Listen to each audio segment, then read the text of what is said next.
कि उसको सुकून आ जाता है। तो नौ तो है ही नहीं ना, होपलेसनेस तो है ही नहीं अल्लाह के यहाँ, इसलिए ये शैतान होपलेस करता है बंदे को आके कि जी तुझे तो ये मिला ही नहीं, पता नहीं उसके बदले अल्लाह ने क्या देना है, पता नहीं उसके पीछे अल्लाह की क्या हिकमत है वगैरह वगैरह, ये तो इंसान नहीं समझ सकता। इसलिए ट्रस्ट अल्लाह, ये क्यों अल्लाह ताला ये बातें हमें बता रहा है कि उसके विजडम पे ट्रस्ट करो, उस पर कभी शक ना करो, कभी उसके बारे में नेगेटिव ना हो।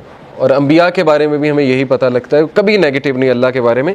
और फिर अल्लाह सुब्हानहू व तआला अल्लाह के नबी को देखें काउंसल करते, अलम यजिद का यतीमन फावा, देखें अल्लाह के लिए काफ़ी था। कुछ लोग कहते हैं ना कि नहीं आखिरत का वादा हो गया बस काफ़ी है, देखें अल्लाह यहाँ पे बात ख़त्म हो जाती है अल्लाह के नबी, वलल आखिरतु खैरुल लका मिनल ऊला।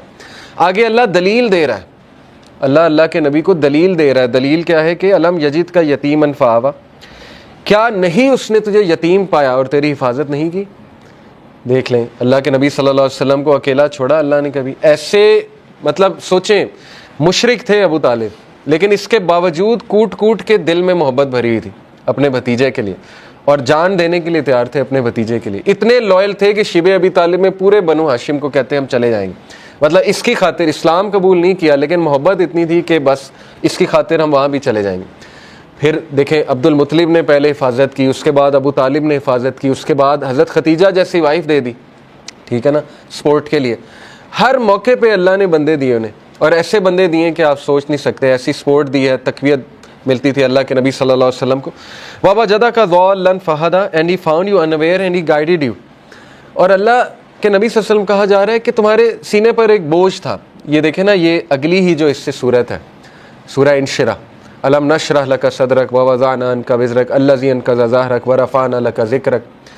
अल्लाह के नबी को ये कहा जा रहा है ना, अल्लाह के नबी क्या हमने तुम्हारा सीना जो है वो खोल नहीं दिया, और तुम्हारे ऊपर जो बोझ था हमने वो हटा नहीं दिया। वो बोझ क्या था?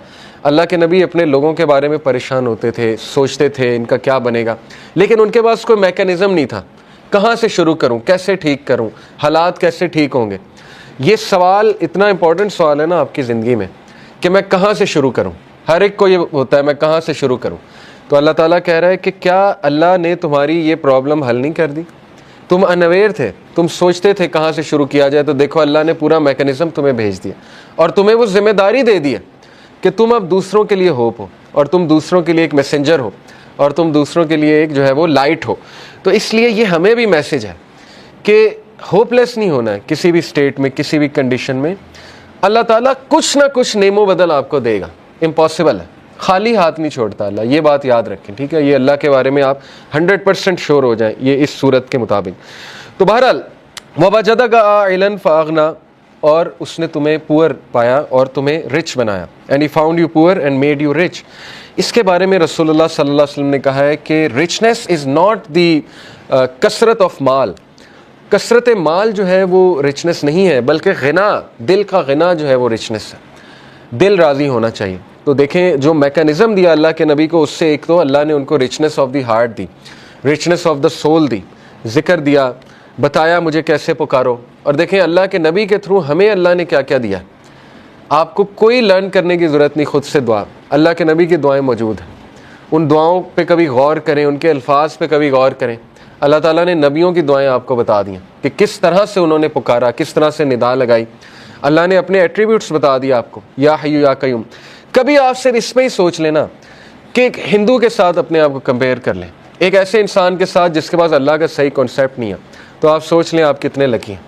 वो बुतों के आगे झुकता है, उसे अल्लाह का तारुफ ही नहीं है, उसे पता ही नहीं अल्लाह है कौन, और ना उसे अल्लाह को पुकारना आता है। और सोचें कि वो कितना ज़्यादा एक्सप्लॉइट हो रहा है थ्रू आउट दी लाइफ। तो सोचें अल्लाह की कितनी बड़ी नेमत है कि अल्लाह ताला ने हमें गनी कर दिया, अपना तारुफ करा के गनी कर दिया, हमें इस्लाम का नॉलेज दे के गनी कर दिया, कुरान हम पे नाजिल करके हमें गनी कर दिया।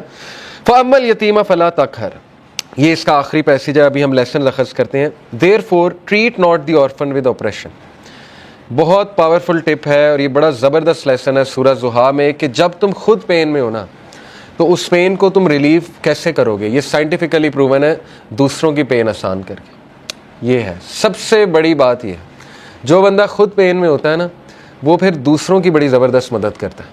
इसीलिए अल्लाह के नबी सल्लल्लाहु अलैहि वसल्लम चूँकि खुद इस गम से गुजरे हुए, यतीम थे अल्लाह के नबी सल्लल्लाहु अलैहि वसल्लम, तो इसलिए अल्लाह कह रहा है फ़अम्मल यतीमा फ़ला तक़हर, ए नबी इसलिए ऑर्फन को ट्रीट अच्छा करो, ऑपरेशन के साथ ट्रीट। ये नहीं कि अल्लाह के नबी करते थे, लेकिन ये कि उनके थ्रू मैसेज दिया जा रहा है।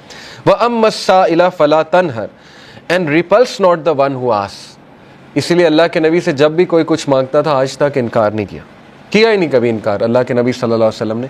तो मैसेज क्या दिया जा रहा है कि अब चूँकि तुम्हारा दिल नरम है गम से और तुमने खुद वो चीज़ देखी है, तो इसलिए अब दूसरों के साथ बहुत नरमी बरताओ। वअम्मा बिनिअमति रब्बिका फ़हद्दिस and proclaim the grace of your lord, और अल्लाह ताला की हम्द बयान करो। अब हम ज़रा लेसन्स की तरफ आ जाते हैं। पहले 2 लेसन हमने निकाले कि पहले 3 के अल्लाह के नबी सल्लल्लाहु अलैहि वसल्लम इवन उन पे गम आया है, तो गम कोई बुरी बात नहीं है, ठीक है ना, गम को सज़ा ना समझें। बानो कुदसिया कहा करती थी ना कि गम का इलेक्ट्रिक शॉक, उनका एक बड़ा ज़बरदस्त इस पर कॉलम है, गम का इलेक्ट्रिक शॉक उसका टाइटल था। उन्होंने कहा कि गम जो है ये तो रूहानियत की सीढ़ी है, और गम इस रूहानियत की सीढ़ी पे चढ़ के इंसान का जो है वो दिल नरम होता है, फिर वो दूसरों का गम फील करता है और फिर वो दूसरों के लिए कुछ करता है। अदरवाइज़ तो इंसान मज़े में है ना, उसको कुछ आ ही नहीं रहा, तो फिर ना उससे कोई काम होगा ना वो अल्लाह के लिए कुछ करेगा। जैसे मैं अक्सर मिसाल देता हूँ, देखिए इमरान खान साहब की वालदा को गम, अगर वो गम ना आता कैंसर वाला, तो शौकत खानम तो आज ना होता ना। कितने लोग मुस्तफ़ीद हो रहे हैं शौकत खानम से, तो एक गम ने देखें उन्हें क्या करने में मजबूर कर दिया। इसी तरह कई लोगों की आप स्टोरीज़ पढ़ेंगे कि एक गम ने उनको पता नहीं कितना बड़ा जो है वो अजीम एक लीडर बना दिया या एक बहुत बड़ा फिलंथ्रोपिस्ट बना दिया, क्योंकि वो उस गम से गुजरे थे। तो इसलिए अल्लाह के नबी सल्लल्लाहु अलैहि वसल्लम को भी गम आया, नबियों को भी गम आया है। लेकिन ये कि दूसरा लेसन ये है कि हर अंधेर के बाद सुबह है। कोई भी सिचुएशन मुकम्मल अंधेरी नहीं होती है। हाँ, मुकम्मल अंधेरी तब है जब आप इंसानों पे रिलाय कर रहे हैं, फिर मुकम्मल अंधेर है, क्योंकि इंसान नहीं दे सकता। अल्लाह ताला ने कुरान मजीद में कहा कि जो मांगने वाला है वो भी ज़ईफ़ है और जिससे मांगा जा रहा है वो भी ज़ईफ़ है।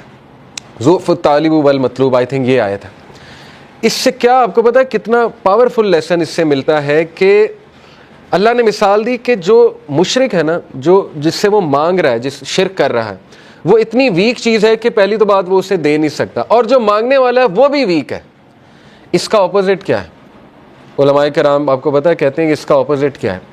इसका ऑपोजिट ये है कि तू मांग किससे रहा है? अल्लाह से, who is the most powerful. तो मांगने वाला भी कैसा होना चाहिए?